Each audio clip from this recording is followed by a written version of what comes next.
அம்மனை வழிபாடு செய்பவர்கள் பூஜை அறையை எப்படி வைத்திருந்தால் அந்த தாய் வீட்டில் நிரந்தரமாக இருப்பாங்க அப்படிங்கிறத பார்க்கலாம்.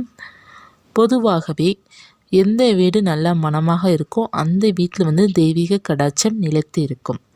அப்படி இருக்கையில் வாராகி அம்மன் தாய் நம் எப்படி வழிபாடு செய்யலாம், எப்படி வைத்திருக்க வேண்டும் அப்படிங்கிறத பார்க்கலாம்.